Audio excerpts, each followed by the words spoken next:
The November 4th Board of Education meeting is now in session. Please rise for the invocation. O God, we pray to administer that which is just in all educational policies, being ever mindful of your guidance, stir us to action with love, wisdom, and understanding.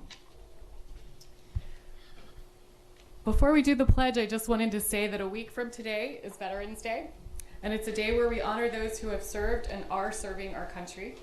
It's a day that stirs great patriotism and pride.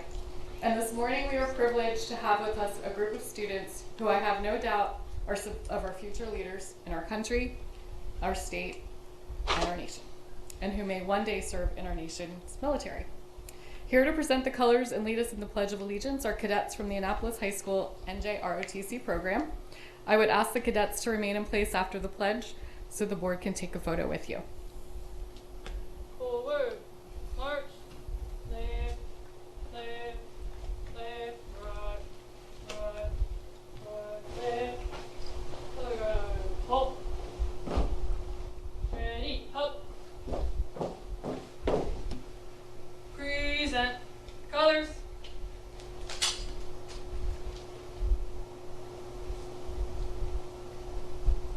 I pledge allegiance to the flag of the United States of America and to the republic for which it stands, one nation, under God, indivisible, with liberty and justice for all. Order, colors.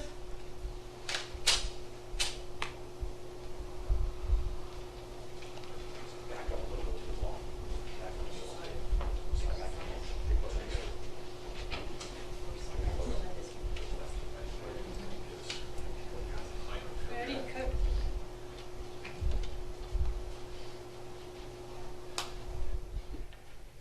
Dr. Frank and Ms. Ritchie, if you all can just kind of squeeze a little closer. Okay, everybody, here we go. We'll take three of them. Please wait, please.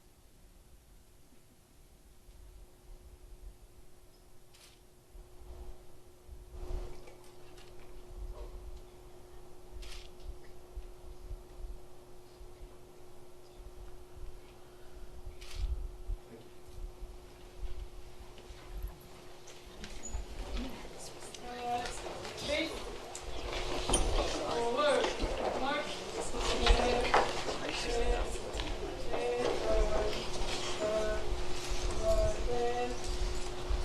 left, left.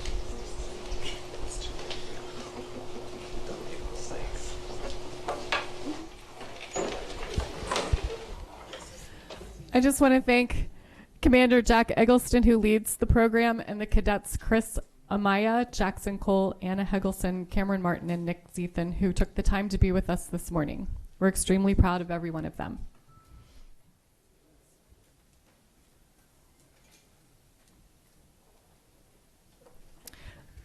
The next item on the agenda is item 2.03, approval of the minutes. Do I have a motion to approve the minutes? All those in favor? Motion passes 8-0-0.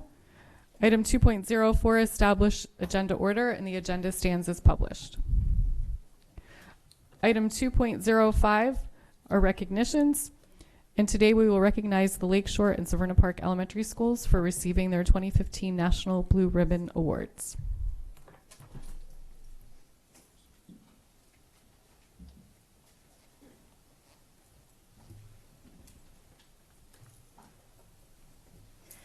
Good morning, President Korbelak, members of the board, and Dr. Arlotto. I am Janine Robinson, the very proud Regional Assistant Superintendent of the Severna Park and Glen Burnie clusters, and on behalf of my colleague Kate Gilbert, the Regional Assistant Superintendent for North County and Chesapeake, I have the pleasure of introducing you to two incredible schools this morning. Before I move forward, I would like to invite President Korbelak, Dr. Arlotto, and members of the board to come forward.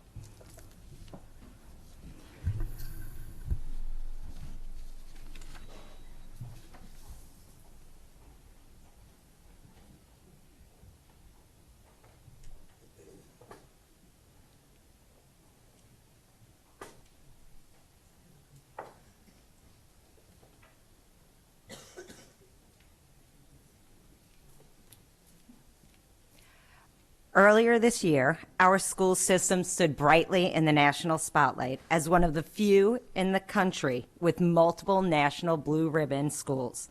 Severna Park and Lakeshore Elementary Schools were 2 of 6 public schools in Maryland to earn the national award. And we are the only school system in the state with multiple winners. National Blue Ribbon schools are awarded based on one of 2 criteria: the ability of schools with at least 40% of their students from disadvantaged backgrounds to dramatically improve student performance to high levels on state tests, or schools whose students, regardless of background, rank among their state's highest performing schools on state assessments. At Severna Park, more than 98% of students scored proficient or advanced on MSA Math and Reading in 2014. At Lake Shore, more than 96% of students scored proficient or advanced on the Reading MSA in 2014, and 93% did so in math. Both schools, as you can probably guess, have incredibly supportive communities and PTAs that go to great lengths to support students, teachers, and the school as a whole. As we know, parental involvement is a critical ingredient to student success. Members of both schools' staffs will represent their schools next week at the National Celebration of Blue Ribbon Schools. Today, however, it is our turn. As students, parents, and staff members, first from Severna Park and then from Lake Shore, come forward, please join me in congratulating them for the outstanding job they do every day.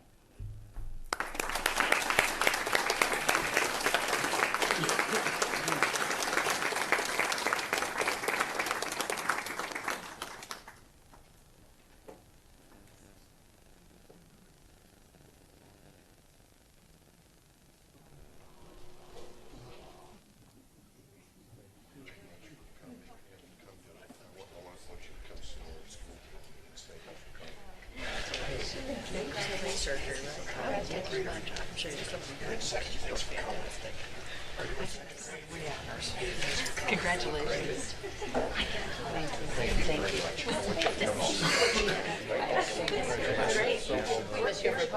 you.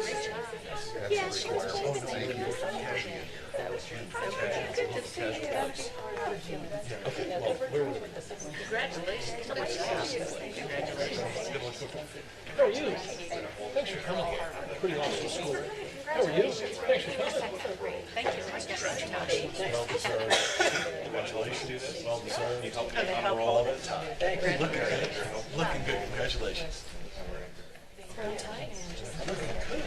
Unroll it. Stretches all the way in front. You want to hold one end? You want to hold one end and you hold the other? You go down there and think about it.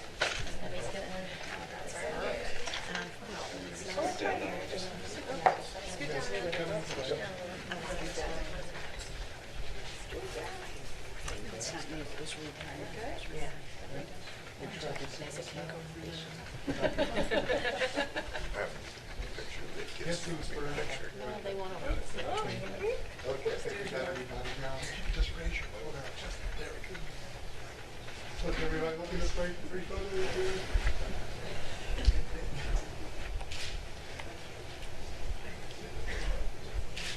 One more shot. Thank you.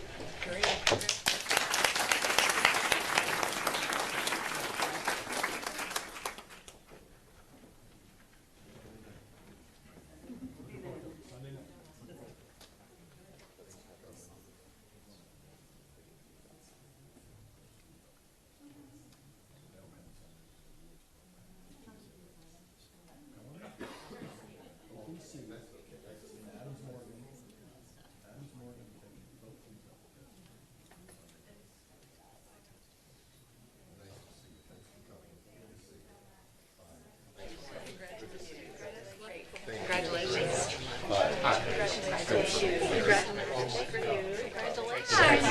Particularly proud of this school. Well, we were reminded today. She was touting the baby. Very well deserved. Congratulations. Oh, no, thank you. Thank you. Pretend to be a roll. Yes, I can. Wow. Okay, that's how they greet you. Thanks. Second grader.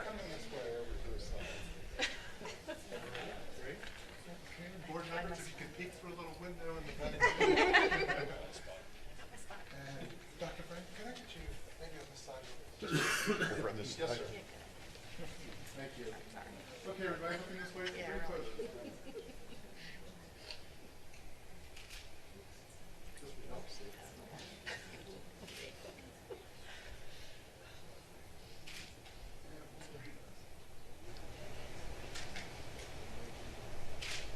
Thank you. Great.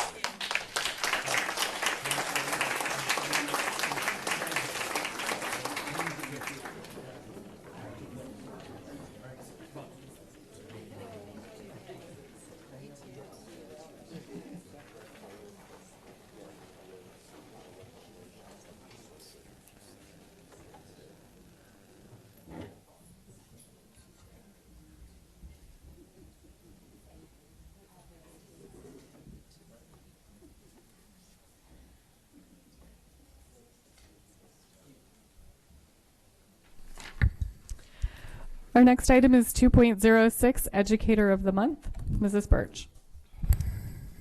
Thank you. School psychologists are uniquely qualified members of school teams that support students' ability to learn and teachers' ability to teach. School psychologists partner with families, teachers, and administrators to create learning environments that strengthen connections between home, school, and the community. In other words, school psychologists connect the dots. In honor of School Psychology Awareness Week, November 9th through 13th, the theme of which is Connect the Dots and Thrive, the Board of Education is honored to recognize a school psychologist who has made a significant impression on the students and families within the South River community. Dr. Kelly Anderson serves as an integral part of the Student Services team, coordinating mental health services for students who need assistance with their learning. She has implemented South River High School's participation in Active Minds, a national group devoted to addressing stigma associated with mental health issues among high school and college students. As chair of the Office of Psychological Services Professional Development Committee, Kelly has provided multiple training experiences for psychologists and social workers to learn counseling and consultation practices. She has also successfully written and secured grants from the Maryland School Psychologists Association. Dr. Anderson has a gift of translating difficult psychological concepts into meaningful sets of recommendations and directions which are clear and parent-friendly. Her keen sense of wit, knowledge, and talents are packaged together to define a professional whose words are highly respected. Kelly Anderson is a remarkable school psychologist who embodies genuine passion and enthusiasm for her work with AACPS. She has been instrumental in helping our school system grapple with issues related to student threats by providing learning opportunities for school counselors, social workers, psychologists, nurses, pupil personnel workers, and administrators. She understands that each of these professions play an important role in helping teens to respond to difficult situations and conflict in a healthy way. Her contributions in the area of threat determination are remarkable. Kelly Anderson, you are the perfect role model who demonstrates that continuous learning results in extraordinary and energized work performance. Your leadership strengths are magnified by your honest and caring approach. You embody the leadership traits that organizations are always seeking in employees, such as dedication, honesty, integrity, perseverance, and soft skills. AACPS is truly blessed to have you as a member of the Student Services team, and the board is pleased to honor you as Educator of the Month for November 2015. Congratulations, and would you please join me up front?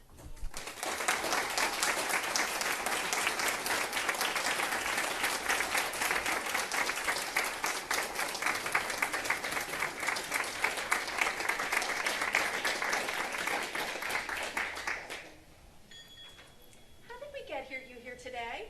I am shocked. I am never surprised, and I had no idea. I thought I was coming to present on some information. So they did some psychological trick on you. And I fancy myself to be the best, but clearly I'm not because I am stunned. All right. So Thank you. what I have for you is a certificate and a bell with your name on it. Yes, thank And you. who joined you today? So my significant other, Nathaniel Spar, a Navy man who actually does color guard. So I was thinking I had some questions for him later about color guard that was here today. Maybe he saw them out in the He hall. may have. I've heard good things about the sea. Okay. And my dear friend and colleague, William Law, Okay. a social worker from Glendale Regional. Okay. And of course, Dr. Schwartz, who probably played a hand in this, and I had no idea, and Nick Silvestri, and Will Myers. Now I'm putting some pieces together. It's all starting to make sense.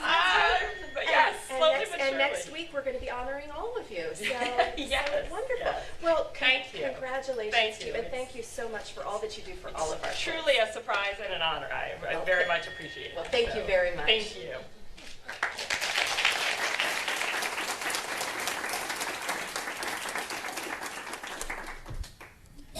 And we'll be taking more pictures at the break.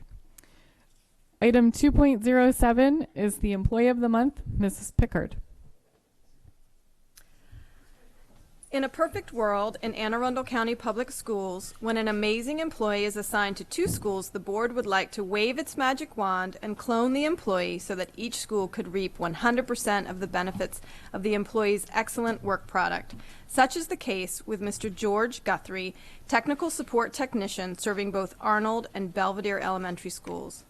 Once the word got out last January that principals of both schools planned on nominating George for Employee of the Month, there was an overwhelming enthusiasm and support of the nomination. So much that teacher after teacher asked if they could provide personal input to the nomination form. So, Mr. Guthrie, the board would like to share with you this morning just what some of those teachers had to say about their favorite technology support technician.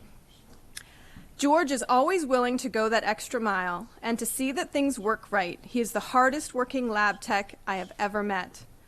Fantastic. I have such confidence in him that if I ever need anything, not only is he available, but he is so quick to get to whatever I need. George is a great partner. He keeps me informed on all the latest technology news so I can relay it to other teachers on the days he is at his other school. Mr. Guthrie is a very effective tech, but more importantly, he is patient and a wise teacher of technology. My experience with George is that he always finds the time to fix, assist, and educate me on any IT issue that I have ever had. He is empathetic to teachers' technology needs and takes all the time in the world to help tutor the teacher so we have a complete understanding of the process. He doesn't waste a single minute of his work time. George is known throughout both Arnold and Belvedere for his kindness, patience, and willingness to help staff and students. George Guthrie, you are an amazing problem solver. You will work tirelessly until you find the solution for any given problem. In addition to your technical know-how, you are kind, considerate, and approachable. You have the ability to make everyone feel comfortable with technology without making anyone feel challenged. Your positive outlook on life is contagious, and you are an incredible asset to Arnold and Belvedere Elementary Schools.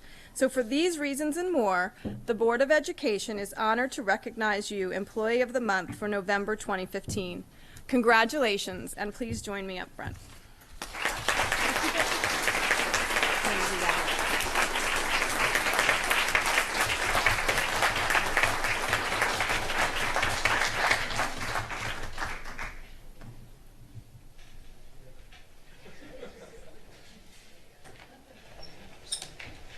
So congratulations. Thank you. Thank you. How did we get you here today? Never believe a word Mr. Bednarik tells you.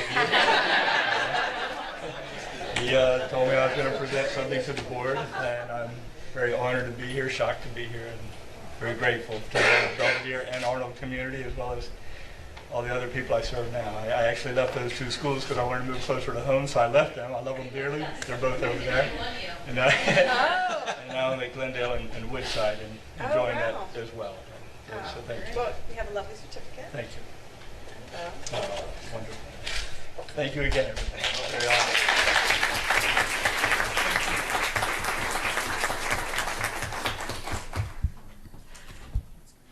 Item 2.08, Volunteer of the Month, Mrs. Nally.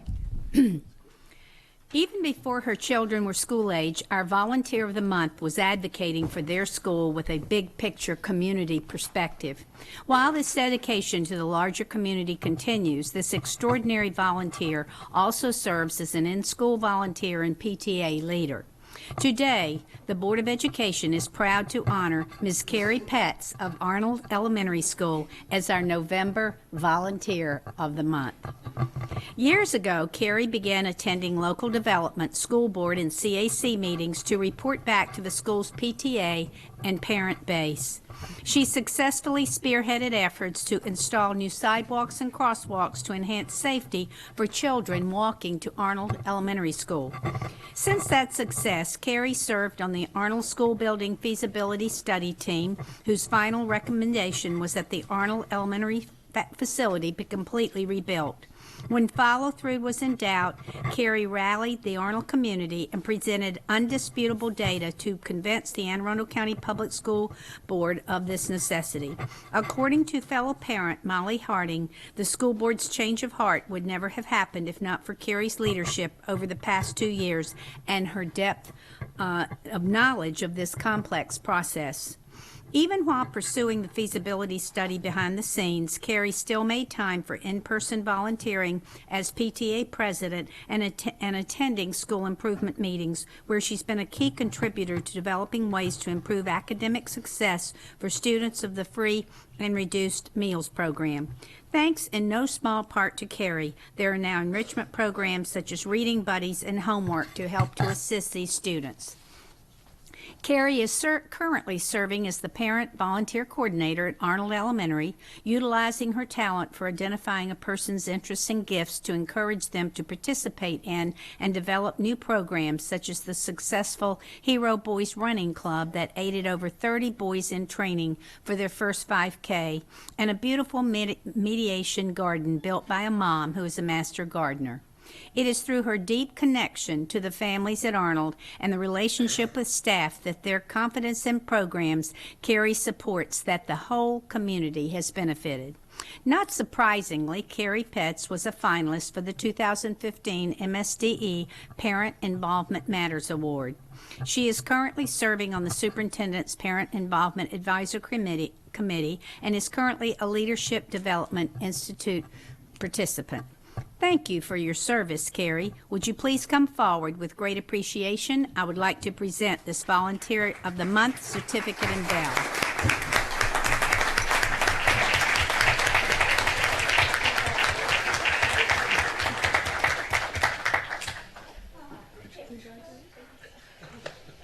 Well, Carrie, nice to see you again. It's been a while. This is my community. Thank you so much. Thank you. On behalf of the board, I'd like to present you with a certificate and this bell. And how did they get you? What did they do to lie to get you here today? I'm supposed to be speaking Oh, you on are? community partnerships. Yes. Oh, well, So, I'm yes. sure you can really Thank speak to you. that. And who's here with you today? I see your Apparently, my whole posse is Oh, here. good. Stand up. Stand up. Our PTA president and lots of my crew and my family and my parents and my kids, ironically. Oh, wow. Oh, well, thank They're you here. for coming, and thank you. Kaufman as well. Thank Oh, you. Shauna Kaufman, I see her somewhere. Yeah? Yeah, there she is. Thank you. All right, well, thank you so much. Thank you again. Yeah, appreciate Thank it. you.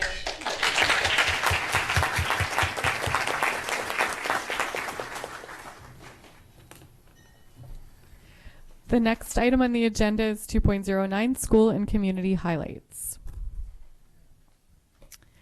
Mrs. Hummer. Yes, I had several great opportunities this past month. Last week, Ms. Pickard and I went with Dr. Arlotto and Ms. Pedrick and went and toured Ruth Eason and Marley Glenn's special education centers, and just amazing things going on there. The dedication, the love that those teachers have for their students, and the innovative ideas and techniques that they're using, just very impressive at both schools. I was glad to get a chance to see them both firsthand. I also attended at Annapolis High School. They presented a new documentary called Beyond Measure, which was looking at different ways of assessing children.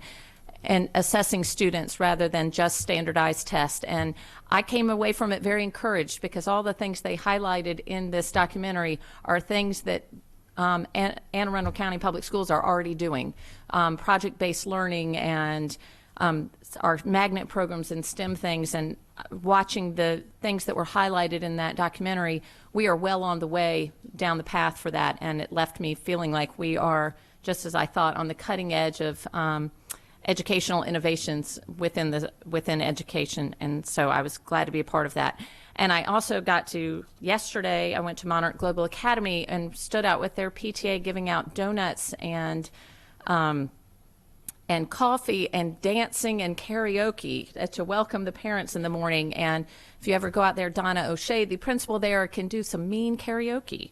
But we did, Ray Bebo was not tearing it up too much. He was singing a little, but we didn't quite get to see his dance moves, so maybe next time.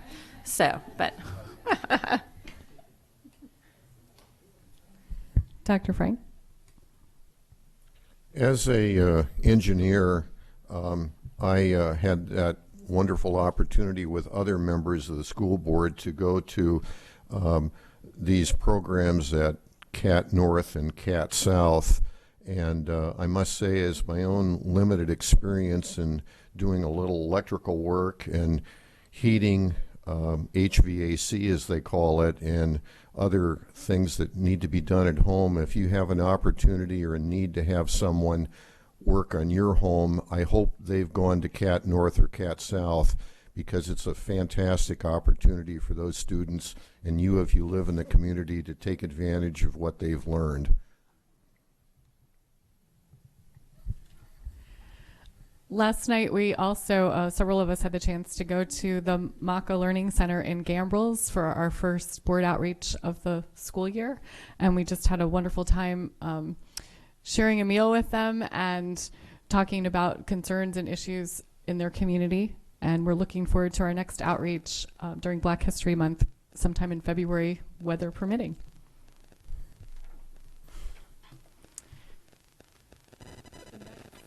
The next item on the agenda is 2.10, the CAC report, and I don't believe we have a CAC report today. And then 2.11 is the PIAC report.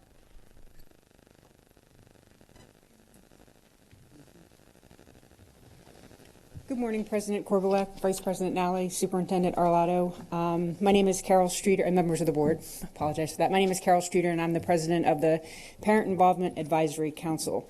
We had our first meeting a little over a month ago, and we were very excited to welcome new members to the organization.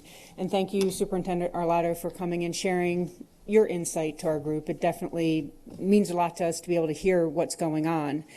One of the main things that we focus on in the council is how to get more parents involved, in the school system. And the way to do that through the communities is to make sure that we are aware of what's going on in the school system that matters to them. One way to get people excited and wanting to come help our schools is to find what talks to them. So what we did in our first meeting is we actually just did a brainstorming session.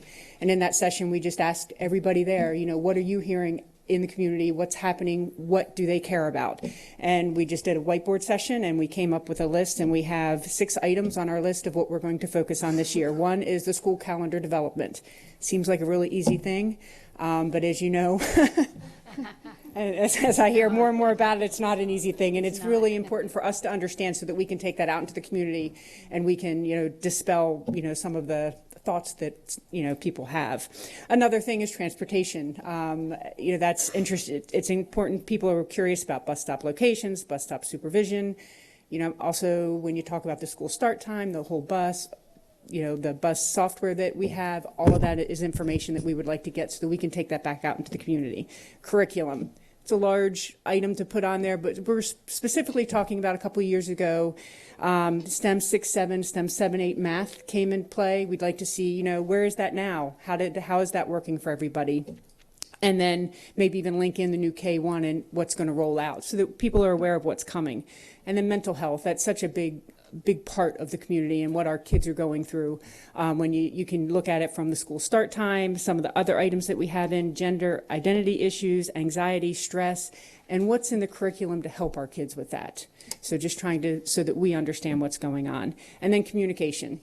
Boy, I'm so involved in everything that happens in the school, yet I now have a high schooler for the first time this year, and I can't even figure out all of the different systems to use. So fortunately, she's my easy one. She has it all under control, but my son's in middle school and he's not.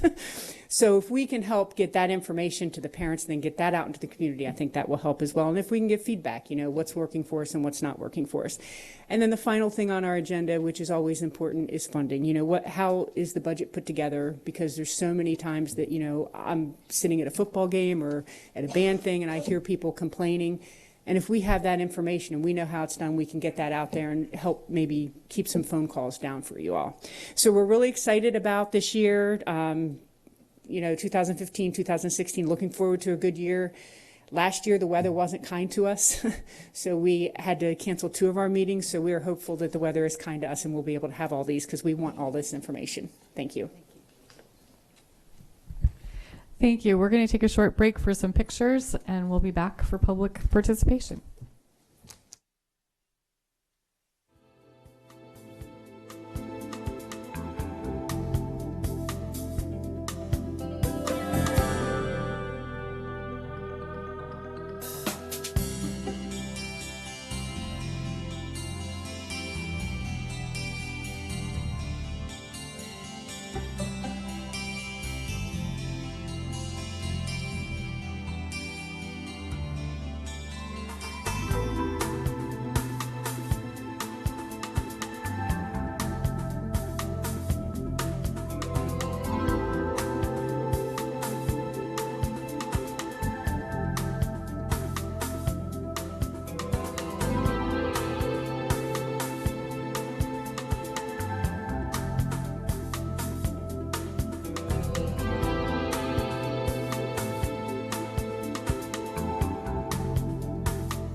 We'll now move on to the public comment portion of the meeting. Anyone wishing to speak on an item not on today's agenda may offer testimony during the public comment portion of the meeting. Speakers will be allotted 3 minutes each, and the board asks that comments remain civil and appropriate for the various audiences that may be watching or viewing the meeting. Student-specific and personnel matters are confidential and cannot be discussed in this forum. This time is intended for speakers to voice their opinion and not necessarily as a question and answer period. Speakers may pose questions, but answers will be counted toward the 3-minute allotment. For the record, please give your name before speaking, and handouts should be given to the board assistant. I'll call the first 6 people. We have Matthew Nolte, Lisa Van Buskirk, Jeff McCrease, Craven Ingalls, Chris Leach, and Bill Jones.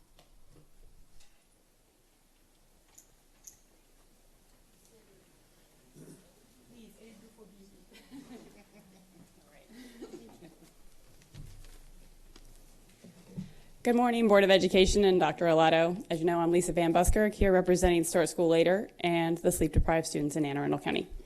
2 weeks ago, you had great advice at your Start Times workshop. What are you doing with that information? As the clock ticks, the teens continue to lose sleep that they will never recover. Dr. Arlotto and his staff are surely working on the budget for the 2016-2017 school year. How will your intention to adjust Start Times next year be incorporated into that budget? Will the transportation software be ready? Anne Arundel County is not the only school system struggling with the start time issue. Over 80% of American high schools start before 8:30 a.m. Closer to home, other counties across Maryland are looking to Anne Arundel County to see how we proceed. In particular, I know that Baltimore and Harford counties are following us closely. So, members of the board, you have the opportunity to not just improve the lives of 80,000 Anne Arundel County students, but also tens of thousands more across the state by demonstrating clear and effective leadership on this issue. I'd like to read to you a quote from a Board of Education member, Cindy Kirsch, in York County, Virginia, which has the earliest start time in Virginia at 7:20. They are also considering change. We can implement all kinds of academic programs and spend all kinds of money to help our students achieve success. But if students are sleeping in class, we're wasting resources. I believe a later start time would benefit all students, but I know some families and students like the early dismissal time, which would be delayed with a later start time. As we begin the exploration of later start times, we need to provide open and transparent communication with all stakeholders. We need to educate the community about the reasons to support later start times, and we need to listen from the community so we know what problems could result from a schedule change. I believe if we take our time and work with stakeholders, we can find a solution that will help our students and improve their health and academic achievement. This is leadership from a Board of Education member. Similarly in Fairfax, change was possible because of leadership at multiple levels. It took leadership from the Board of Education to pass a resolution outlining the expectation of safe and healthy hours. It took leadership from the superintendent to accept the board's decree and instruct her staff on the priority of this issue to her. It took leadership from Mr. Plattenberg to coordinate not just transportation issues for the change, but to work across other departments in the schools to implement it. Collectively, the Anne Arundel County Board of Education can demonstrate the same kind of leadership. Your students need you to clarify your parameters for healthy hours. They need one or more of you to step forward as the primary leader and champion of this effort. Who will it be? Next, the BOE must turn its eyes to AACPS to identify leaders and champions for this issue. I urge the board to impress upon Dr. Arlotto so that he may impress upon his staff how important healthy and safe school hours are to all of you. At the next level, the board must find someone within the AACPS willing to work across divisional boundaries, seek counsel from other jurisdictions, implement lesson learns, think through out-of-the-box solutions, and lead the necessary community engagement effort. Exhausted students and families are looking to the board and AACPS for leadership on this issue. Who of you will answer their plea? Thank you.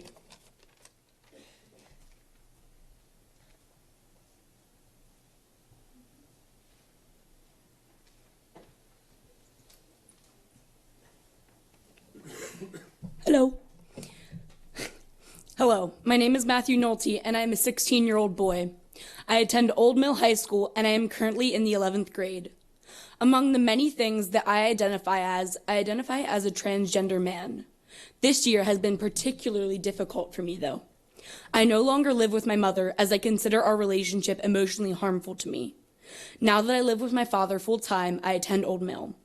Even though I have found my first year Old Mill to be quite wonderful, a few things have been holding me back from my happiness. The main one being my birth name. Because Because of this fact that my mother still has primary custody over me, I am not yet able to legally change my name. When I am at school, this name that was assigned to me at birth follows me everywhere, from my grades, which I am quite proud of, to the attendance list that is called out every day. I feel that I can no longer bear hearing this name every day, so I have come to you with a proposal. I propose that a preferred name box be added to the student file that overrides the legal name on simple school documents, such as grade sheets, report cards, Office 365, Parent Connect, Teacher Roll, etc. This box would only be used in special circumstances such as my own. Doing this would prevent me, as well as many other transgender students, from experiencing gender dysphoria, which, by definition, is a state of unease or generalized dissatisfaction with life, specifically relating to one's gender. It is common for me to feel gender dysphoria when I am reminded of the parts of my past or present that I do not identify with. I truly hope that you will take my proposal into consideration, as it would alleviate my emotional pain that I feel in school, as well as the emotional pain that many other transgender students feel every day. Thank you.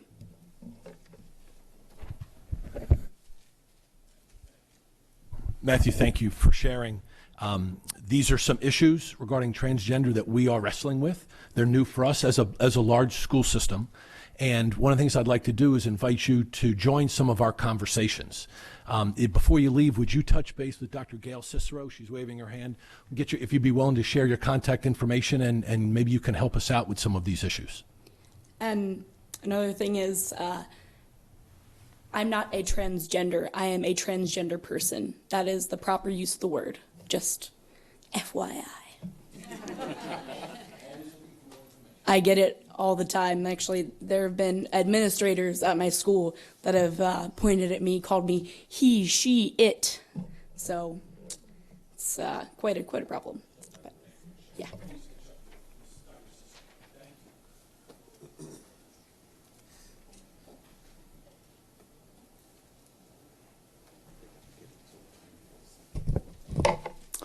Hi, good morning. I'm Jeff McCrease. I'm the proud parent of 5 public school students. I'm also a member and the former chair of the Annapolis Education Commission and the co-chair this year, along with the acting state school superintendent of the State of Maryland statewide Parent Engagement Council.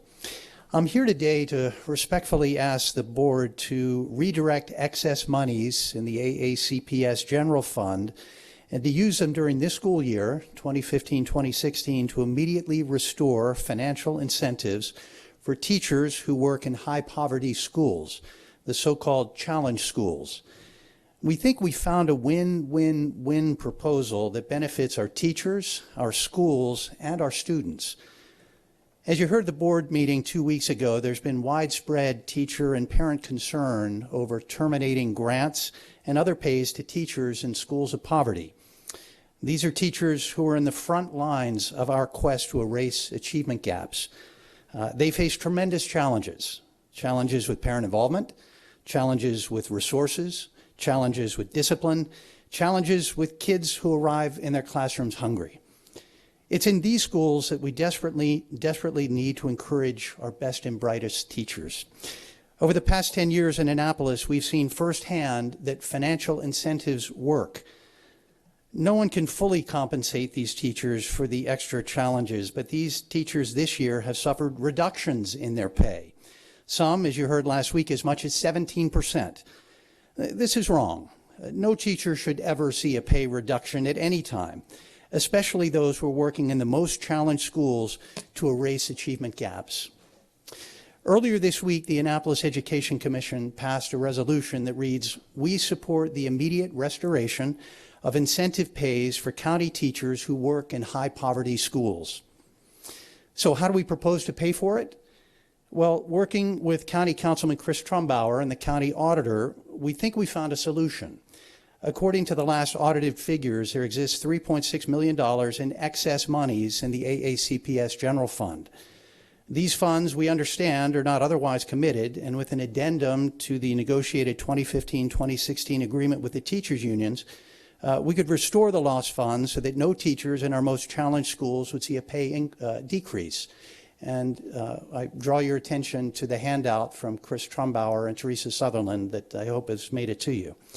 In conclusion, on behalf of the Annapolis Education Commission and the citizens of our capital city, please direct the excess monies in the AACPS General Fund to restore incentive pay to our teachers in our schools of poverty. It's a win-win-win proposal for everyone. Thank you.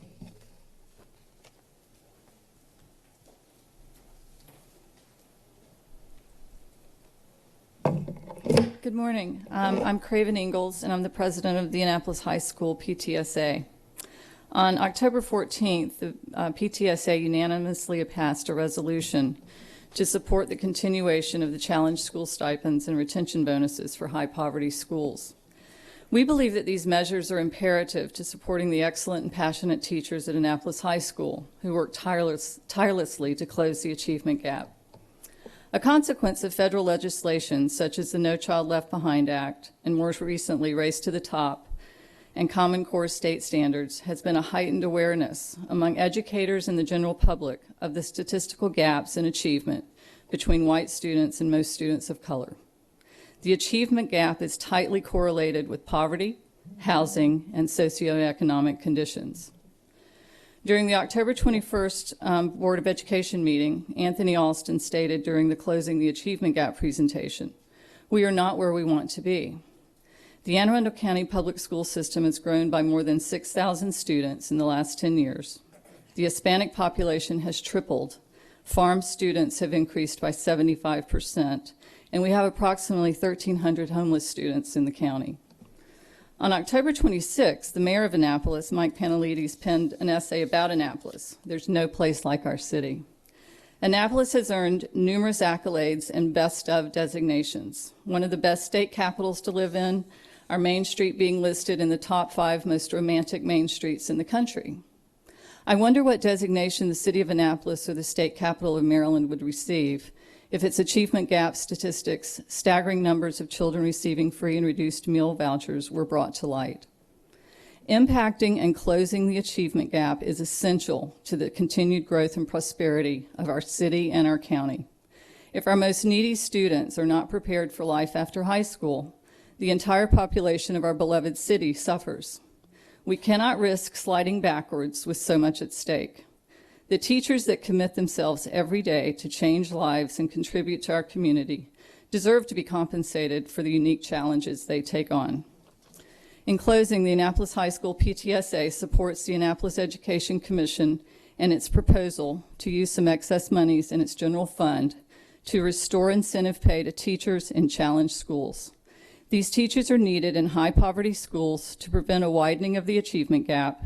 These teachers have suffered a reduction in their paychecks this year, some as much as 17%.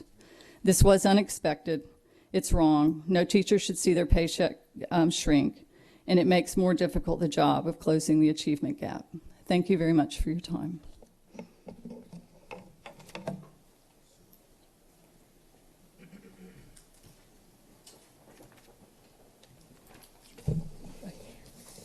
Hello, thank you for providing this forum. My name is Chris Leach, and I'm a parent of Annapolis High School senior.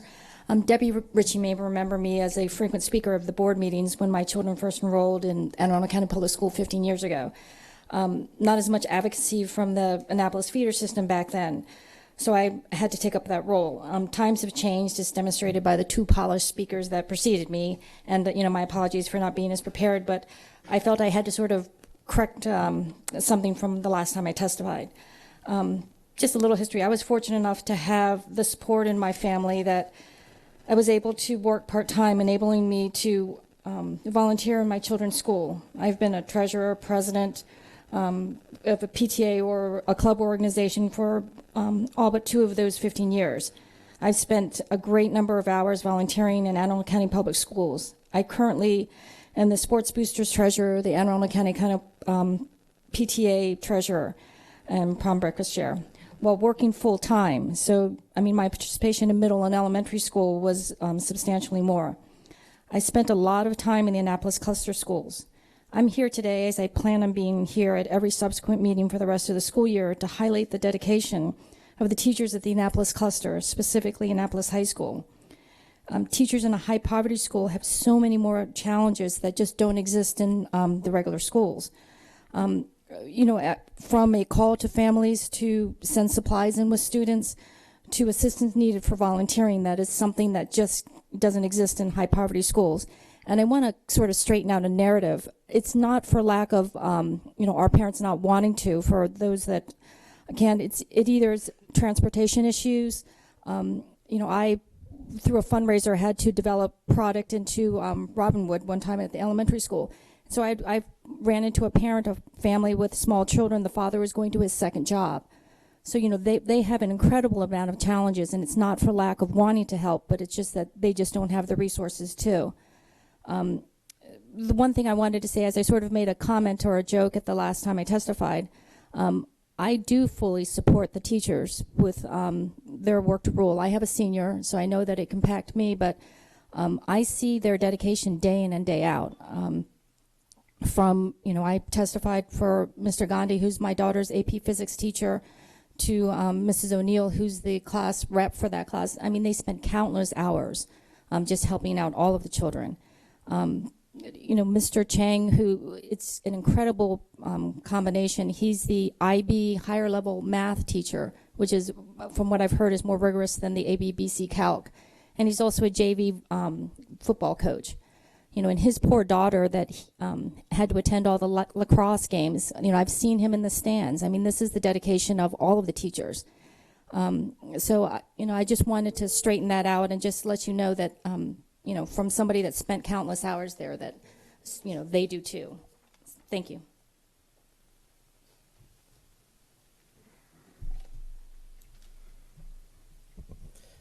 Good morning, President Korbelak, Dr. Arlato, members of the board. My name is Bill Jones. I'm the Executive Director of the Teachers Association of Anne Arundel County and the Chief Negotiator for the Teachers Association of Anne Arundel County and all the employees in Bargaining Unit 1, which is who we represent. I'm here to talk for just a minute about negotiations. I have a concern about the timeliness, and I'm not pointing fingers at the board. It's a problem both parties face. I also want to comment how easy it was to be the last one in line. I don't have to worry about who I follow. Last person standing would be me. Makes it convenient and easy. We have deadlines in our collective bargaining agreement that are there to prevent a situation that happens almost every time we negotiate. So I'm here not to find fault, but here to practice a fair notice is fair play type of practice. We're now in the month of November. We don't have a printed contract. We won't have a printed contract for probably another month at a minimum, and that's if we put it on the fast track. We would be probably fortunate to have a printed contract before the first semester is over, and in 6 months after that, the contract will be obsolete and outdated. We've already had our first session for FY17, introductory, no proposals passed. We have another one coming up later on this month. And there will be either in that one or the one after that we close the door for new proposals. We both anticipate very scarce resources coming from the county executive's office again. And we both anticipate that causing some difficulty in reaching agreement. The more scant the resources, the more difficulty we're going to have coming to a voluntary settlement. The more difficulty we have coming to a voluntary settlement, the more likely we'll have to make use of the impasse process and the mandatory mediation yet again. So those deadlines are becoming important. It's not an advantage to either party to have negotiations from one fiscal year intersecting, overlapping with another one. We've already had FY16 overlap with FY17. We don't want to see FY17 overlapping with FY18's negotiations. So, fair notice being fair play, we have negotiated procedures agreed to by both parties that both parties have been very flexible with. The first deadline is on non-compensation items. We're supposed to be done by December 31st. On all other items, we're supposed to be done by March 31st. I'm here to inform you and the board's chief negotiator, who is either in the room or listening in her office, and something they already heard in our introductory session. You cannot expect that type of flexibility this year. We're going to honor our deadlines. We're going to get through the process, and if impasse is required at the end of it, we'll be at impasse during the fiscal year and for the fiscal year that we're negotiating on, not intersecting and not having impasse after the next fiscal year has already begun. Thank you. Thank you. I have one other card, Shira Levy. Is there anyone else that would like to address the board at this time?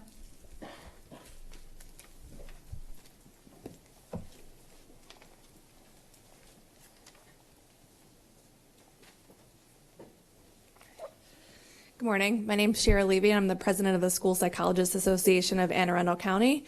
I'm here today with some positive news, and I have some of my coworkers accompanying me. I'm a school psychologist at Meade High School and Seven Oaks Elementary School. I have Danielle Rogers, school psychologist at Mary Moss at J. Albert Adams Academy. Nancy Davidson, school psychologist at North County High School. We're on the executive board of the School Psychologists Association. Also, Nick Silvestri, our resource psychologist, Barbara Schwartz, our coordinator of psychological services, and everyone knows Kelly Anderson, who got the Educator of the Award month award today. So actually, almost a year ago today, I was standing here testifying in front of you to advocate for additional school psychology positions.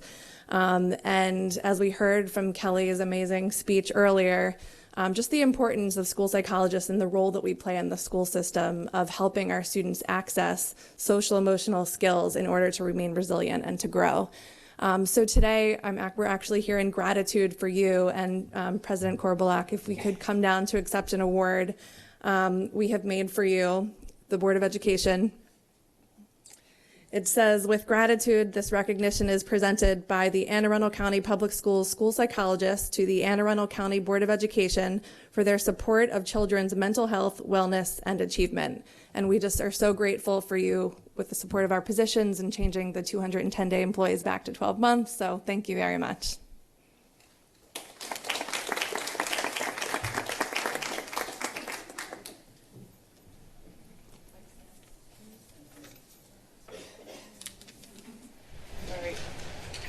Center. Oh. You want to you get everybody else?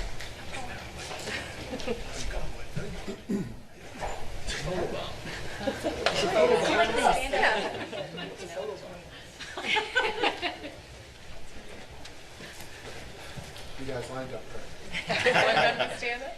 Here we go. Just do this. Take a couple of them while I got you all up there.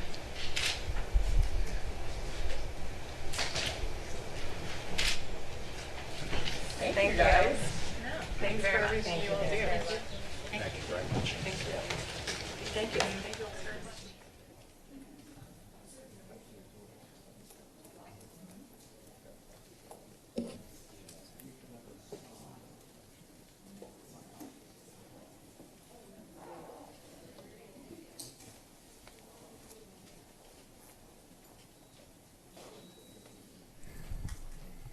Thank you, everybody.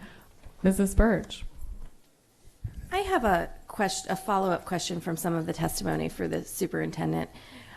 We had a lot of testimony asking us to do something different than has already been done for this year's contract, and I guess I have some process questions, if that's all right. Yes, ma'am. We were asked to amend the contract, and I don't know that there's really a process in place for us to do that.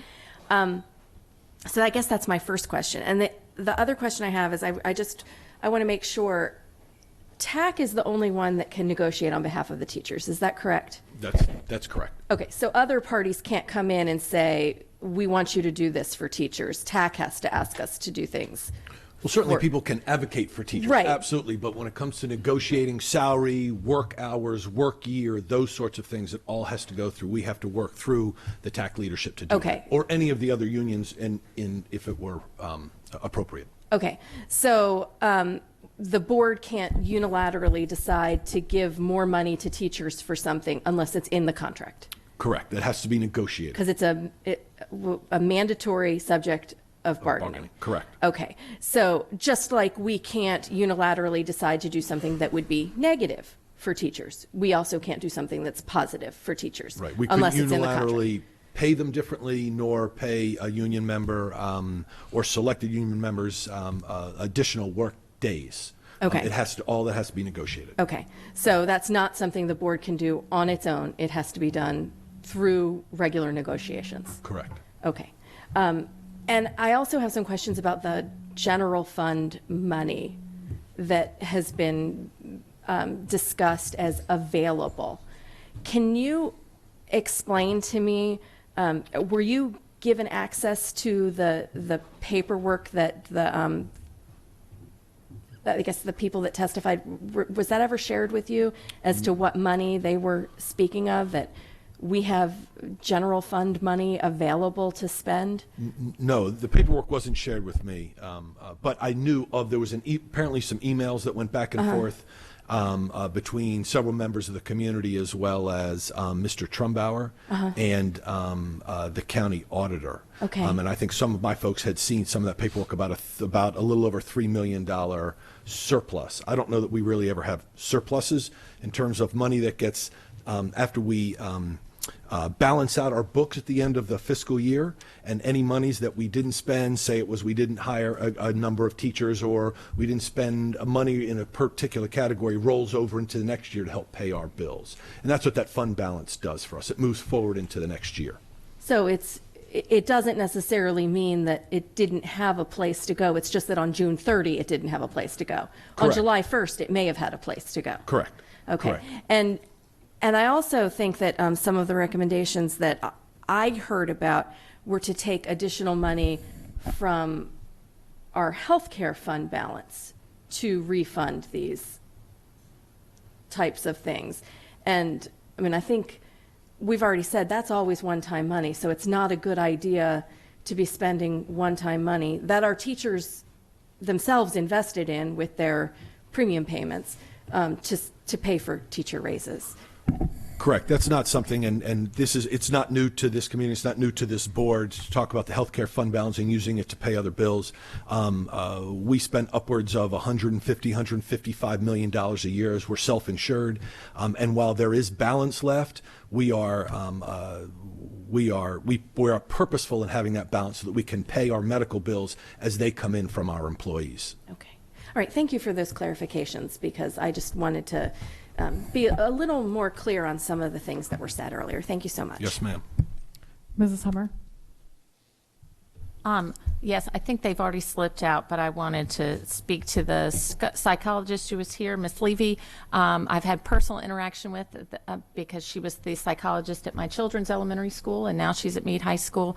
And we all heard about Ms. Anderson, who was named our Employee of the Month, and I just think the school psychologists do amazing jobs, and they are a lifeline for so many of our students, and so I want to thank them, and we are very grateful for all they do for us.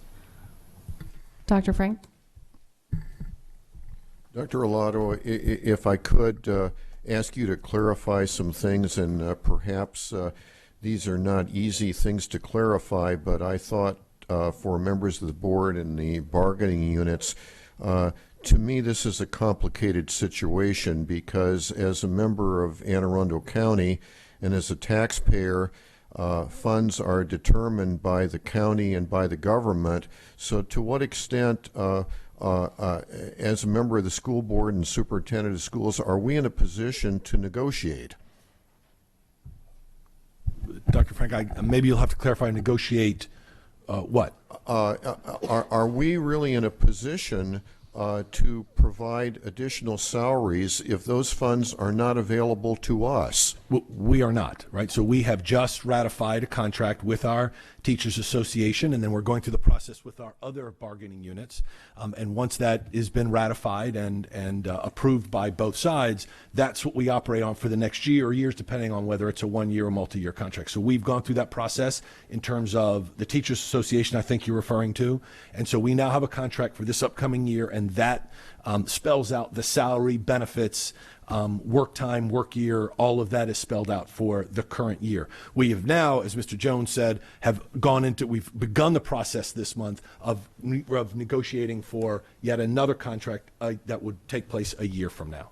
I think that clarification is useful for the public. Thank you very much.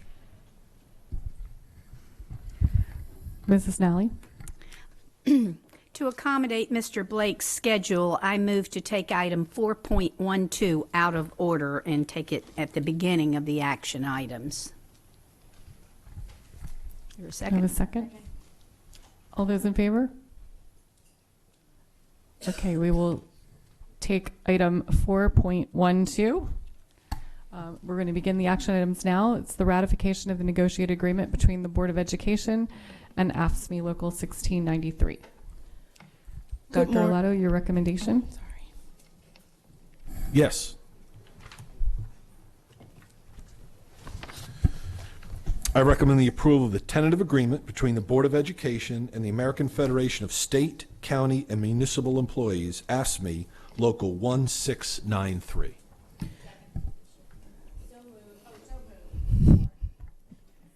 Second. Now you can do your presentation. Oh, great. Good morning. My name is Melissa Rawls, and I am the Director of Employee Relations. To Ms. Korbelak, Mrs. Nally, to Dr. Arlato, and the members of the board. The negotiating teams for the Board of Education and the American Federation of State, County, and Municipal Employees, Local 1693, reached a tentative agreement for fiscal year 16. In brief, the summary of changes as agreed upon by both parties include a 2% COLA for all Unit 3 employees effective July 1, 2015, elimination of the challenge school stipends, which consist of an assignment and AMO component. The amount of the assignment stipend will be credited in full and is a part of the 2% COLA given to employees.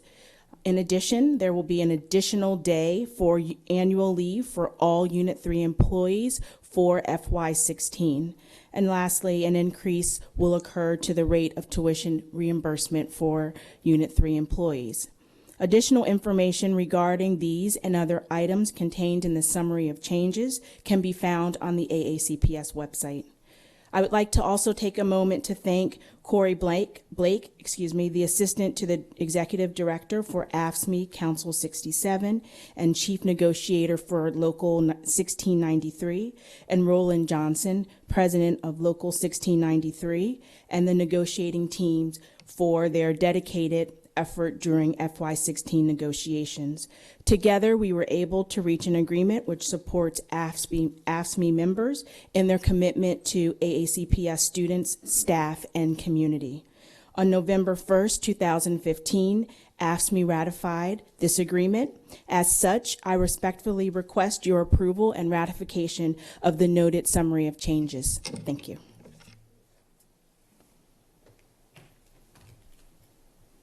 Thank you for that. Board President Korbelak, Vice President Nally, Dr. Arlato, and members of the board. For the record, my name is Corey Blake. I'm the Assistant to the Executive Director of Maryland Public Employees, AFSCME Council 67. I'm a resident of Anne Arundel County, and I serve as the Chief Negotiator for the Unit 3 employees. Today, a tentative agreement, which has been ratified by the union, is presented for your consideration. This agreement represents many months of hard work by dedicated members of both the union and the board's negotiating teams. It represents agreements reached on issues that were thoroughly vetted and researched. It represents the type of professional cooperation that can and does exist between employees in this Board of Education. But it also represents what has become the status quo. Another education budget that gets gutted by the county government. Another year in which the compensation for employees does not get fully funded. Another year in which the greatest resource for our students' education, the employees of this school system, are left wanting. Yes, board employees, including the Unit 3 employees, are getting a 2% cost of living adjustment. But I would be remiss if I did not point out that a large percentage of this increase is self-funded by the employees themselves. A combination of money being shifted from the Healthcare Trust Fund and money being shifted from stipends to salaries helped get us to 2%. What does this mean for the average employee? It means they fall farther and farther behind. According to the Bureau of Labor Statistics, the employment cost index for this region from September 2014 through September 2015 increased by 2.8%. In other words, if employees' raises were left entirely to the free market, something you think that this county government would favor, then our employees would have gotten almost a full % higher increase in their wages. Over the last 10 years, the cost of living in Anne Arundel County has increased by roughly 28%, while employee cost of living adjustments have only increased by roughly 16%. At a year-to-year basis, this means that while it costs 2.7% more to live in this county, employees are only being compensated at 60% of that rate. Year after year, while the county government plays politics with the education budget, this union's members and your employees and the greatest advocates for our students' future fall farther and farther behind. This trend is unsustainable. At some point, your ability to hire and retain dedicated and competent employees will hit a wall. I pray that this will not happen. Our members pray that this not happen. But maybe most importantly, our students pray that this will not happen. In recent days, there's been no lack of media coverage concerning your ratification of bargaining agreements with other employee groups. A fierce debate has erupted concerning the ability of this system to hire and retain not only teachers, but all employees of this education system. When, during the course of this debate, students weighed in with their concerns, they were told by their government that you don't know what you're talking about, don't be another dumb kid. This last Monday, the state legislature renewed its call for the governor to release $68 million in surplus money and to fully fund the public schools. Yesterday, the governor's response was that teachers are failing at their jobs and schools are a mess. I feel confident in telling you that the best way to assure that we don't have dumb kids, to assure that our educators aren't failing, and to assure that our buildings are clean and secure is to make sure that your budgets are fully funded every year. You are the authority on education in this county, vetted by a dedicated and broad commission, appointed by the governor and accountable to the citizens. We must assure, for the sake of everyone, that we work together to assure that your ability to hire and retain the best possible employees is not infringed. Thank you. Thank you. I don't see any board questions or comments. Is there any public comment on this item?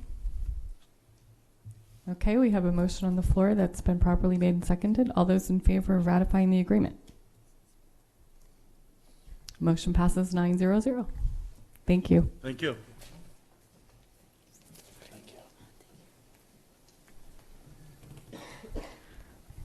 The next item on the agenda is 4.01, Administrative Personnel Appointments. Dr. Arlato, your recommendation. I recommend the personnel listed on the attached sheet be promoted and or appointed. All those in favor? Motion passes 9-0-0. Item 4.02, Personnel. Dr. Arlato, your recommendation. Yes, ma'am. I recommend the board approve the actions as stipulated on the attached sheets. Second. All those in favor? Motion passes 9-0-0. Now we have a series of policies. The first three are third readings. Item 4.03, Quarterly Assessments, Code IIH. Dr. Arlato, your recommendation. Yes, ma'am. I recommend approval of policy IIH, subject to final correction for style and format. Are there any board questions or comments? Are there any public comments on this item? All those in favor? Motion passes 9-0-0. Item 4.04 is the third reading, the Grading Policy Code II. Dr. Arlato, your recommendation. Yes, ma'am. I recommend the approval of policy II, subject to final correction for style and format. Second. Are there any board questions or comments? Dr. Frank? Thank you very much. I've had an opportunity to look at this grading policy. The policy allows every student to receive a minimum score of 50%, quote, if they try, unquote, lowering the standards for parents and students. I will vote no on this. Mrs. Burge? Dr. Frank, that's actually existing policy. This doesn't change that, am I correct? Yes, so whether you vote yes or no, that already exists. I understand that. I will vote no. And just to clarify, it's our understanding that this policy is before us today to address the quarterly assessments that we just passed, and we will, right, and we will be looking at this more in detail, some of the other issues later. That's correct. Okay. Mrs. Ritchie? And this policy, along with all the other policies that we come up, are all on the line for public comment. Did we receive any public comment of any sorts to this policy? Just related to the quarterly assessments, they were sort of, the comments couldn't be taken out because they talked about grading within, but all was related to quarterly assessments and the change from semester exams to quarterly assessments. Right, but as soon as you release this policy, then anybody could comment on anything they wanted, whether it was relevant to what we were doing or not. They could make comments about that and, you know, and so forth. So the really it had to do with the, because that's what we opened it up for. And I know we got a lot of comments on the high school assessment piece itself, the quarterly assessment, that policy, but this policy in particular, there weren't anybody that brought any forward any concerns. Not on the particular issue that because was just this has been raised. a well-vetted policy that we went through a lot of process. I'm, can't remember, dates are not good for me, like 2 years ago and stuff like that. We went through a whole big process with this and so forth. All right, thank you. Is there any public comment on this item? All those in favor? Motion passes, or all those opposed? Motion passes 8-1. Item 4.05 is high school courses taken by middle school students, policy IIF. Dr. Arlato, your recommendation. Yes, ma'am. I recommend that the board approve policy IIF, subject to final correction for style and format. So moved. Second. Is there any public comment on this item? Mrs. Birch? Since this is the last of the three related to this, I just want to thank you all for all of your hard work on these policies and regulations and for taking into account the public input, because I know there was quite a bit of public input, and I know that people actually had suggestions that were helpful. So, just to let people know that we really do look at what they say and take it into consideration and make changes to our policies and regulations based on what they say. So thank you everyone for your very hard work on all of this, and we very much appreciate it because I think this is a good step for us to take for the future. So thank you. Dr. Arlato? Thank you, Mrs. Burge, for putting that out there. This is, the team that sits before you is truly amazing. And to get where we are with quarterly assessments and making the adjustments and moving the school system forward, this is well over a year's worth of work and ideas, and not just this team, but throughout this building. Principals were involved, teachers were involved, parents were involved. We even talked to a number of other counties in the work that they're doing in this area. So I just, again, I want to reiterate thank you to this amazing team. We did have a question last night when we were at our community outreach. When does the quarterly assessment officially begin countywide? It officially begins countywide as stated in the policy and regulation for the 16-17 school year. Thank you. Any other public comment or questions? All those in favor? Motion passes 9-0-0. Thank you. Now we have a series of first readings, new policies up for review. Item 4.06 is an information item, work days, holidays, special observances, policy GAH. Thank you. The School and Family Partnerships Office and the Division of Human Resources bring policy GAH, work days, holiday special observances, to you for first reading. The policy was last updated November 7th, 1990, and the updated policy provides the scheduled holidays and observances when Anne Arundel County Public Schools and offices shall close. This policy, like our others, will be posted on our website for 30 days for public comment, and we welcome any questions you have related to it. Mrs. Ritchie? This, the holiday schedule always seems to be a controversial piece, and so I'm anticipating that maybe, people may send in information and say, well, we want this and we want that and so forth. And I know that there is a process that we look at that, first off, there are certain holidays that we're dictated to by the state. For instance, for the Easter holiday or the Easter area, that we have to have the Friday and the Monday. We can't open schools. That's the state has dictated that. We're a state agency, and so therefore we're closed. So Veterans Day is not one of those holidays that's dictated by the states, and we make that decision that we're going to stay open, and we do a lot of celebrations, and it also provides the opportunity for a lot of federal parents to be able to come on days that maybe they wouldn't be able to come in before. And that's a decision that we make through the calendar committee each year. I think we have a discussion whether that's going to be one of those things. So when you look at observations of significant dates, okay, let's put it that way, instead of calling them holidays, because Veterans Day is not necessarily a holiday. So when we look at, we have a lot of different religions in our county for which we can be thankful for, and a lot of different diversity. But the fact is we have to educate students, and we have certain dictates that we have certain ways we have to do. We have to have so many days in school. We have to have so many hours. We can't do dates on certain things. I mean, there's a lot of constraints and so forth. So when we're looking at holidays, specifically as they relate to religions, one of the things I think, and correct me please if I'm wrong, is that we look at the percentage of teachers and students who have requested substitutes or will be missing on that day, but that will help to lead to some of our decisions on whether to close the schools. Is that pretty fair to say? Yes. Okay.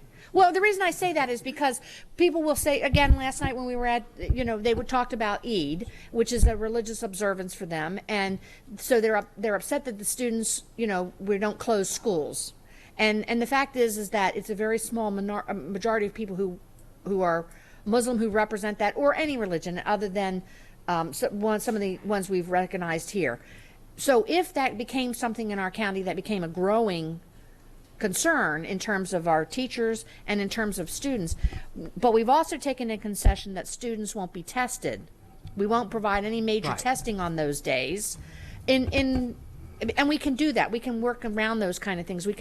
So we won't do any high school assessments. We won't do any quarterly exams on those days that we know have been recognized as holy days for this religion or for. And that's outlined on the calendar. Yeah. So we make concessions that way, but we can't close a school system for less than 1% of people who would be absent, and they also, that absent doesn't count against them. Correct. So we use the term a significant disruption because of there we go. attendance. So if it were deemed a significant disruption because a very high number of students were absent, then we have to look at do we need to really make it a holiday? Of course, any day we take out as a holiday is something that's got to be added to the front end or the back end of the calendar, and that brings up its own issues, which Ms. Tudor can talk to at great length. Right. So, but in More than terms you want of to know. in terms of observances for families that are not in the majority, if you will, to use those terms that you used earlier, we do want to make concessions to those students that they are excused absences, that we publish that they are not testing days, so the students aren't missing anything significant in school. We want to work with those families and those groups as best we can on an individual basis. Right. But I just want to make it, I think because I think that when people understand the process, when we explained the process last night, it was a matter of, oh, okay, now they know how that, it wasn't just arbitrarily. We didn't just arbitrarily pick a day that we were going to, give off and do those things. And so I think that it's helpful to be able to understand the process of how that occurs, and that there are, we want to be respectful, but we also have a job, if you will, of providing an education. And the state says we have to have so many days in school, and and right now we're dealing with, do we want to come to school before Labor Day? But that's a whole nother ball of wax there. So We're not going to talk about that now.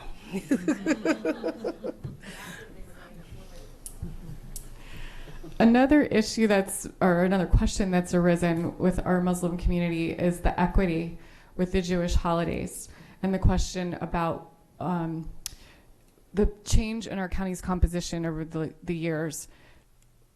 Do we have an equally significant disruption, or do we have less of a significant disruption with our Jewish holidays than we did perhaps when we first decided to offer them as holidays and closing schools, versus should we be open on those days and just make those excused absences and non-testing days as well? That's a question we're starting to hear from the community. And that question came up very strongly at the calendar committee as well. We did not change anything, as you'll see when we bring the calendar forward at the next board meeting, but it was very strong at the calendar committee. They wanted, one of the issues is because we have had the holidays off for a significant amount of time now, we don't have that data, and we also don't ask that information, so we don't know the percentages of our teachers that are of that religion or our students, and we don't know now what the percentages were. At the time that we closed, we were having a disruption, and that's why we closed. But people are asking, has it changed significantly? Should we still have both? Should we maybe only have one? Should we alternate like some counties do and do Yom Kippur one year and Rosh Hashanah one year, or just do Yom Kippur? All those questions come up every year, and that's something that as a board you would have to make a decision. At the calendar committee, we did decide that for the 16-17 we're going to present it to you the same way we have with those 2 days as off, but they would like to, for the 17-18, to be able to discuss that and maybe make some different decisions. And I just was going to actually in 2 weeks talk to you about that and see what your feelings were. Yeah, like Mrs. Ritchie said, that once we explained the significant disruption and how it was determined that the Eid holidays would be excused absences and no testing days, they understood that, but they wanted the equity with some of the other religions. And within the calendar committee, it was very much depending on where that member taught, or where the parent was that their children went to school. Some people said to us, my particular school, it would be a huge disruption. The percentage of our Jewish faculty, it would be a disruption, we can tell you, to our school. We know that right now. But then others said, well, we wouldn't even notice it at our school. So it really, we just don't have the data any longer because we have done it such a long time. So it would be hard for us to give you that while we are closing each time. Mrs. Birch. Yeah, I'm thinking that the only way to solve it is to just not close 1 year and see what happens, which sounds like a horrible idea, but at the same time, is that the only way to actually figure it out? Because these aren't things you can actually ask people. And I'm thinking, let's think 17, 18. Right. We have a lot going on in 16, 17. If we were to do that, though, if we were to, does that mean that we would need to do the policy differently? Yes. Okay, so because this currently the way the policies at first read, unless we make some amendments through the 3 reading process, is that we are closed during those days. So we would need to change it to a may close instead of a shall close. Yes. Okay, so this is something we need to be thinking about in the next several weeks. Yes. And it would be interesting to see what. Okay, so that's something we need to be thinking about. Okay, thank you. And the calendar itself, if we made those changes, would go out for public comment as well, correct? Right. So we could try to solicit some feedback that way. Dr. Frank? Thank you very much. From everything I've heard, I'm glad I'm not on the calendar committee. I know this is a difficult issue, and I also realize that you want to be sensitive to everyone's religion, and on the other hand, I'm not sure it's appropriate to ask individuals, what is your religion? Right. So thank you very much, and I hope that there's a way that we can resolve this in the shortest amount of time possible. Thank you. Mrs. Ritchie? Just a reminder then, this policy will be online, so we don't you know, we're not asking you what it is, but I mean, to get on there and comment would be appreciated, because that's a way to do a, what do they call it, straw poll kind of thing, just to kind of give us a quick idea. So, I'm sorry, we're going to probably hopefully get bombed with a bunch of people, you know, voting yes or no on there. We hope but, so. But that would be helpful then as we move forward, because, like you said, you don't have the data. So, Is there any public comment on this item yet? Okay, so this will now go up on the website for public comment for 30 days. Yes. All right. Thank you, guys. Item 4.07 is a first reading as well. Agenda preparation and distribution code BCA. The Communications Office, in partnership with the Board Office, bring policy BCA, agenda preparation and distribution, to you for first reading. This policy was last updated October 16th, 1989. The updated policy provides the procedures for the development and dissemination of the agenda for each public board meeting. This policy will be posted on our website for 30 days for public comment, and we welcome any questions I welcome any questions you have about this policy. I don't have any board questions. Is there any public comment? Okay, so that'll be up on the web for 30 days. Item 4.08 is a first reading, board policy dissemination BFA. Policy BFA is here to you for first reading. This policy was last updated October 16th, 1989. The updated policy provides for the electronic and hard copy dissemination of board policies and accompanying regulations to the board office, schools, and public libraries. This policy will be posted for 30 days public comment, and will answer any questions you have related to this policy. Mrs. Ritchie? and again, I'm going to reach out to the public, because if you read this, we have to disseminate this to public libraries, which means we send this to the public libraries, and then somebody there has to put it in a book someplace. And I think that, you know, our policies are all online, and they're very easy to and we also have a book in every school that we're in. And I'm not opposed to going to the library and putting them in the library. I'm just thinking that in this day and age, that's sort of antiquated. So, you know, anybody want to weigh in on that? That would be great too. Any public comment on this item? Oh, Dr. Frank. I'm a great user of the Crofton Public Library. However, I'm not sure that I know that these policies are available in my library. Can you provide information to each library to let the public know that when they walk in the library, this information is available if they'd like to see it? We send a regular memo once we have enough policies that are worth giving them to update, and we can certainly include information, that guidance provided to the public on where to find these policies. We could include a line in that memo, that cover memo, if that is something that the board wanted. I'm sure you're doing a wonderful job. I'm not sure that our libraries are understanding the need to provide the information so that when you walk in the library, you know that that's available. Okay. Thank you. Any public comment? Okay. Item 4.09 is also first reading, compensation and benefits of the superintendent, CBC. Policy CBC is here to you for first reading. This policy was last updated November 20th, 1989. It affirms compliance with state law regarding compensation and benefits of the superintendent of schools for Anne Arundel County Public Schools. This policy will be posted on our website for 30 days public comment, and we welcome any questions you have related to it. I don't have any board questions. Is there any public comment? Okay, we'll move that to the website for 30 days. Item 4.10 is Administrative Organization, CC. The Office of the Superintendent brings policy CC, Administrative Organization, to you for first reading. The policy was last updated September 4th, 1996.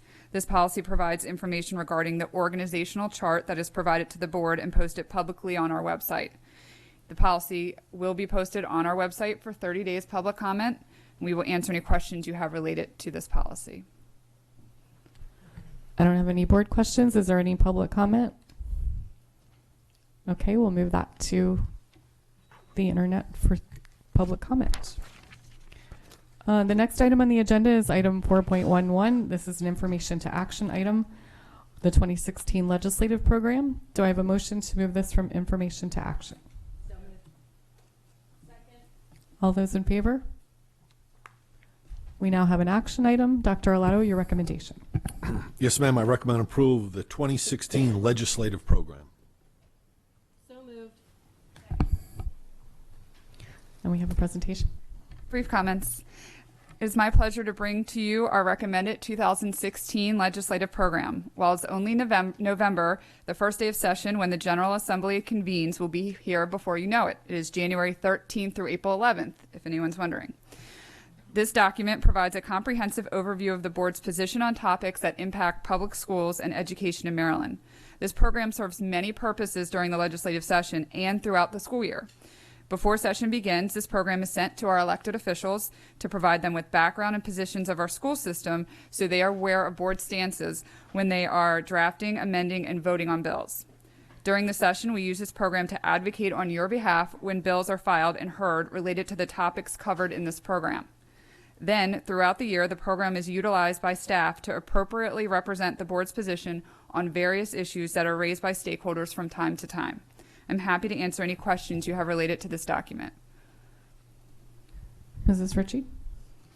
I actually have a motion to amend the legislative platform. Okay. Okay. I move that on page 24, teachers and instructional personnel, in the introduction to add the following after teaching force, which is directly impacted by the school system's ability to recruit and retain high-quality teachers and educators. And to add an additional bullet under AACPS supports, enticements, initiatives, and other measures designed to make it easier and more affordable for teachers and other educators to purchase homes in Anne Arundel County, thus being closer to and more involved in the communities in which they work. Can I get a second? Okay. We have a second? All right, we have a second. Can I speak to the motion? You've heard me speak a lot about affordable housing. I'm going to call it affordable housing instead of workforce housing because, as we learned today, appropriate terms are correct, and so that is the appropriate term that people are using, affordable housing. Affordable housing came about like in 1974 and happened to be in like Colorado in a ski resort where people who worked at the ski resorts couldn't necessarily live there because it was too expensive for them to live. Affordable housing can be anything from single to multifamily homes, as well as rental units. Over the years, families who have found it difficult to purchase a home located in an area they work and that's adequate for their needs, this has created them to drive for affordability or drive until they qualify to own a decent home. So we may work in Anne Arundel County, but may have to live in another county because they can't find affordable homes in our county. This has increased cost to our state and to our counties themselves, increased in congestion over the taxed roads, overtaxed roads, maybe not getting the taxes for that from some other places. So I've talked a lot about telling your story, so I'm going to tell you briefly my story. And actually, it's the story of my daughter, who is a now third-year teacher in Anne Arundel County Public Schools. And like all children, when they graduate from college, we hope, they want to move out of your home. And for some of us, we want them to move out of our home. And so I know how much they make, you know, because I'm kind of involved in this. And so my thing to her, talking to her, was you can't spend more than one paycheck for your mortgage. Well, that doesn't leave a whole lot in what we have to look forward to. So we went on the trips, and we are a family who is highly involved, much to her chagrin. We went with her to look at homes. And ultimately, we ended up purchasing, or she ended up purchasing, we didn't purchase it, she did, a $165,000 home. It's a row home. It's got 3 bedrooms. The third bedroom I consider more of a walk-in closet. The bathroom, you can stand and touch one wall to the next. It's extremely small.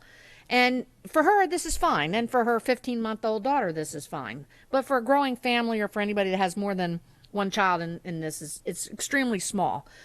Fortunately for her, you know, I had some old furniture downstairs, but it turned out to be really big. And, you know, so that's in her living room. So now you have like a little tiny pathway you can walk in. And any of you who have children know that they like to run and move around areas. It's 1,024 square feet. And and the lot is a 3,000 square foot lot. So for those of us who because I don't understand, I know because I see the house, I know that it's a small little tiny house, but when she moved in, even though they'd done the house inspection, this was a foreclosure, so that was why we were able to get it cheaper. When she moved in, after about a year, there was a leak and we found out we needed a new roof. New roof cost $6,000. We need new windows. Not sure how much that's going to cost. The drain backed up where the septic rolls out in the thing, and thank goodness my brother-in-law is a plumber and had the stuff that they were able to do the plumbing for. Because of those things all added up. Now, she did get a little break because Teachers Association does work with the realtor Keller Williams, and they reduced some fees, but not enough that really made a difference. So this is this is a major concern in terms of and I tell you that because that's a real life story we walked through and we looked at, and some of the things that some of the homes that we saw. We went into one home. It was really gorgeous downstairs. They spent a lot of money and fixed up the downstairs, walked upstairs, black mold. Said, let's go. Walked into another house. Freddy Cougar may have lived in the basement because it was not happening down there. And in just some of the areas. Now, I'm not saying that you need to make affordable housing in the middle of Annapolis and live on waterfront. But it's something that I think that our county needs to start looking at, and I'm very hopefully we'll vote to put this piece in there so that we can advocate as well for that. Because not only does this work for teachers, but it also works towards police officers and fire department and what we consider service industry. These are for people who work full time and not living in poverty. And this is not like Section 8 housing. That's not what this is about. This is about ensuring we have affordable homes. Because even when they move out and move into an apartment, which they can afford, they can't afford to save. And so we want people to live in Anne Arundel County. And so if we want them to live in Anne Arundel County, we need to make it affordable for them to live in Anne Arundel County. So I hope that the board will support this motion to amend the legislative platform. Thank you. Do we have any other comments on Mrs. Ritchie's motion?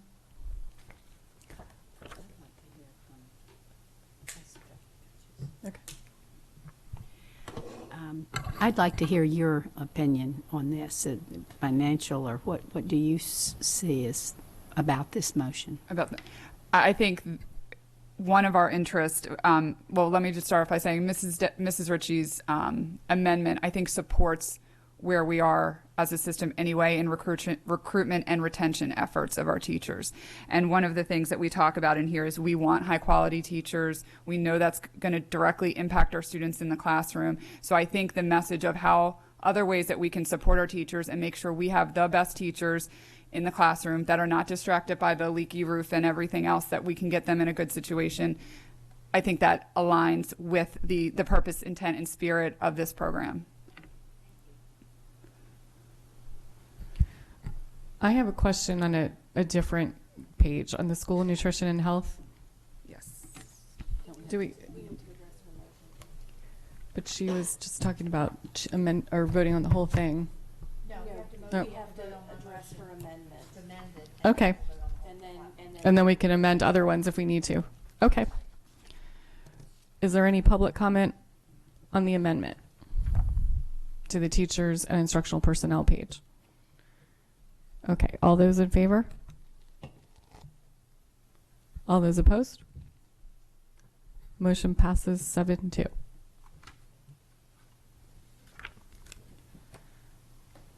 I have a question, and I don't know if you can answer it. Okay. The items in red on school nutrition and health, these foods must meet a set of nutrient standards, including fats, sodiums, and calories. I'm just curious where the county is or where the nutrition standards are with sugar. I definitely cannot answer that question. I'm sure Jody Rissy could, but I can't. I will tell you. Oh, she's here. Oh. I would have called her if I knew she was here. It's on page 19. Yeah. Did you hear the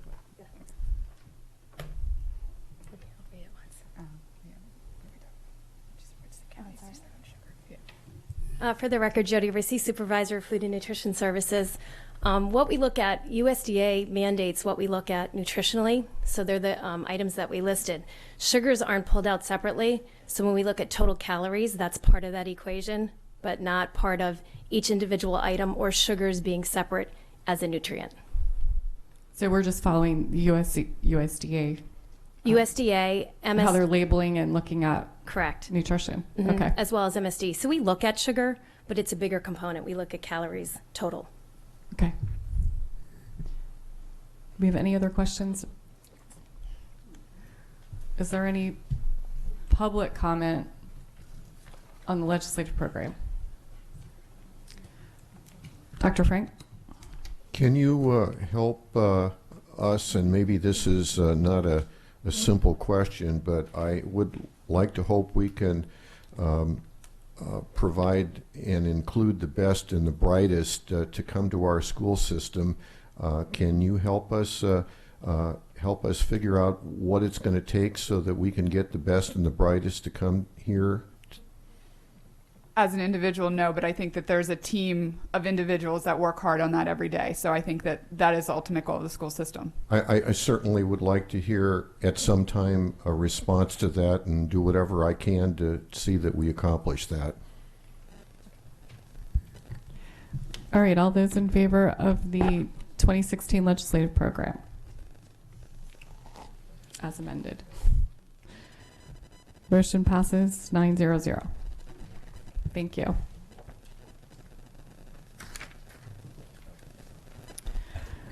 The next item is a review item, item 5.01, award of contracts.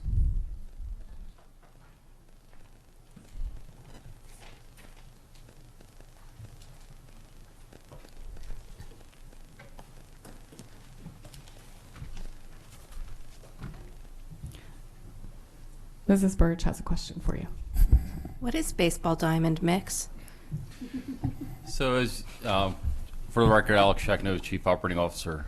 For baseball infield mix, we need to have a different type of dirt and clay product that will allow the water to percolate down through more rapidly than what the conventional soil is. So our baseball diamonds are actually dug out to a certain depth and then replaced with a soil that's highly prevalent and prone to producing good drainage, so that it doesn't wind up becoming a mud pit to start with, and then after a rain event, it also dries out much quicker, so we can get back on that playable surface much quicker than we would with the native soil that would have occurred at that high school site.